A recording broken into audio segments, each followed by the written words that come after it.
एक गांव में माँ अपने दो बच्चों के साथ बहुत ही खुशहाली से रहती थी।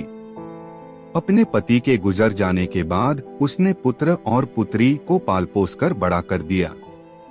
साथ ही साथ उसने अपने बच्चों को बड़ी संस्कारशील शिक्षा दी। माँ का आचरण भी बहुत ही संस्कार संपन्न था। पास पड़ोस के लोग भी उसे बड़ी शीलवान महिला मानकर उसका आदर्श अन्य महिलाओं को अपनाने को कहते थे। दिन ऐसे ही गुजर रहे थे। बच्चे तो बढ़ने लगे, माँ बूढ़ी होने लगी। अचानक एक दिन वह बहुत बीमार पड़ी। वैद्य को दिखाया गया, दवाइयाँ ली, फिर भी कोई सुधार नहीं आया। अब तो मेरी जिंदगी का कोई भरोसा नहीं, उसकी समझ में आया। बेटे और बेटी को समीप बिठाकर बेटे से कहा, बेटा, अब मेरी जिंदगी के ज्यादा दिन नहीं बचे। मुझे तो तुम दोनों की चिंता लगी है। अपनी बहन का ख्याल रखना। अच्छे संस्कार वाला लड़का देखकर उसकी शादी कर देना। दोनों बच्चे रो पड़े। बेटे ने माँ को वचन दिया कि तुम चिंता मत करो, मैं अपनी बहन को बड़े ही अच्छे ढंग से रखूंगा। माँ की बीमारी बढ़ती गई और एक दिन उसकी सांस टूट गई। दोनों बच्चों को बहुत दुख हुआ। दिन गुजरते गए। एक दिन भाई ने बहन से कहा, देख बहना, पहले मैं शादी करता हूँ। एक लड़की है, मेरी नजर में काफी अच्छे घराने की है।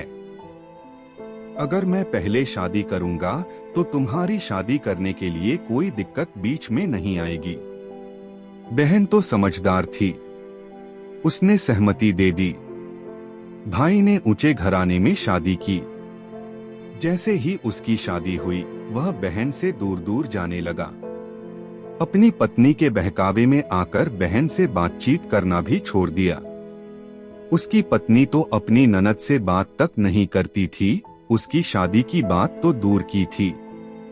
देखो कैसा भाई है, माँ के मर जाने के बाद अपनी आप शादी कर ली, बहन को घर का कामकाज करने के लिए रखा है। पास पड़ोस के लोग कानाफूसी करने लगे। देखो कैसा भाई है, स्वयं शादी कर ली और बहन को काम करने के लिए घर में रखा है। माँ के संस्कारों को तो वह भूल ही गया। लोगों के ताने सुनकर उसने बहन की शादी करवा देना उचित समझा और एक बहुत ही गरीब घराने में उसका रिश्ता जोड़ा। उसका पति तो दुबला पतला था। गरीबी के कारण दवाइयाँ भी ठीक से नहीं मिलती थीं। उसके साथ अपनी बहन की शादी करवाकर भाई तो बंधन से मुक्त हो गया, पर बहन अपने हालात पर रोने लगी।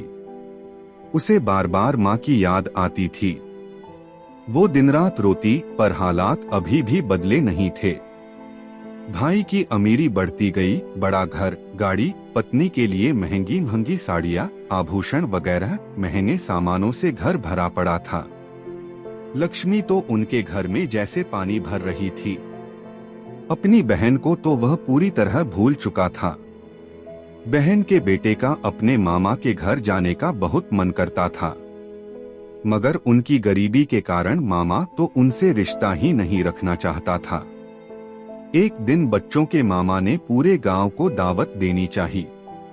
पूरे गांव के लोगों को उसने खाने का न्योता दिया, मगर बहन को नहीं बुलाया। इस बात की खबर बच्चों को लगी। उन्होंने अपनी माँ से कहा, हम जाएंगे मामा के घर, उन्होंने नहीं बुलाया तो भी चलेंगे। आखिर वह मामा है हमारा। बच्चों की जिद के आगे वह हार गई। माँ की याद करके उसे रोना आ गया। वह बिन बुलाए मेहमान अपने बच्चों को लेकर मायके चल पड़ी।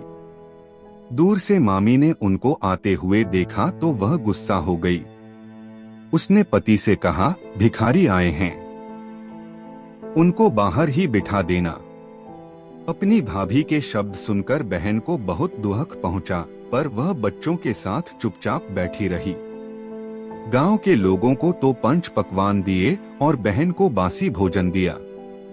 उसकी आंखें आंसुओं से भर गईं। अन्न खाने लायक नहीं था, सो बासी भोजन अपने आंचल में बांधकर बच्चों को लेकर अपने घर लौट आई। उसने आंगन में आकर तुलसी वृंदावन के सामने जमीन में गड्ढा खोदकर भोजन उसी में डालकर दबा दिया और सब पानी पीकर सो गए। दूसरे दिन बहन जब उठी तो उसे आश्चर्य हुआ। जिस जगह उसने बासी भोजन गाड़ दिया था, उसी जगह पर तुलसी का एक पौधा निकल आया। उसने हल्के हाथों से मिट्टी हटा करके पौधा निकाला तो उसे उसके नीचे जमीन में सोने के सिक्कों से भरा हुआ एक मटका दिखाई दिया। उसने फावड़ा लेकर वह मटका निकाल लिया। बहन रातों रात अमीर बन गई। बड़ा घर, गाड़ी, बच्चों को अच्छे कपड़े, पति को दवाइयाँ, अब तो सब कुछ अच्छा हो गया। उनके घर में तो अब हर दिन दिवाली होने लगी। इतनी अमीरी पाकर भी बहन अपनी माँ के संस्कारों को भूली नहीं थी। वह पास पड़ोस के लोगों की मदद करने लगी। सभी जगह उसका नाम रोशन हो गया। उसकी कीर्ति चारों ओर फैल गई। भाई तक बात पहुंची। भाई ने फिर से पूरे गांव को भोजन कराने की तैयारी की। पहले बहन और उसके पूरे परिवार को बड़े सम्मान से बुलाया। सारे आभूषण व कीमती परिधान पहनकर बहन का कुटुंब चल पड़ा। उनके बैठने के लिए चांदी के पाट, सोने की ताट पर भोजन। बहन और उसके परिवार ने एक बार पंगत को देखा और दूसरी बार वे सभी नीचे जमीन पर बैठे। सोने का ताट चांदी के पाट पर रखा और बहन अपना एक एक आभूषण निकालकर ताट के पदार्थों पर रखने लगी। माँ जो कर रही है वही बेटों और पति ने डॉट दोहराया। भैया भाभी हैरान हो गए। यह क्या हो रहा है? उनको तो पता नहीं चला। थोड़ी देर बाद भैया ने बहन को पूछा, ये क्या हो रहा है? आप लोग ऐसा क्यों कर रहे हो? बहन हंसकर बोली, भैया भाभी, आज आपने हमें खाने पर बुलाया है, मगर वह न्योता हमें नहीं बल्कि हमारी अमीरी को दिया था। आप दोनों को याद होगा जब पहली बार आपने गांव को भोजन का न्योता दिया। बिन बुलाए मेहमान की तरह मैं अपने 2 बेटों के साथ यहाँ आई। आपने हमें भिखारी कहा था।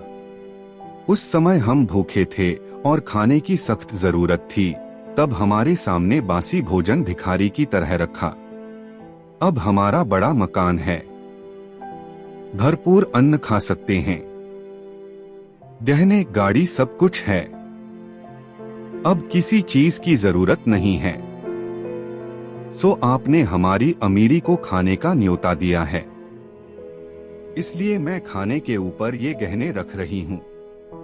ऐसा कहकर पूरे परिवार ने अपने गहने ताट के पदार्थों के ऊपर रखे और फिर स्वाभिमान से अपने घर की ओर चल पड़े।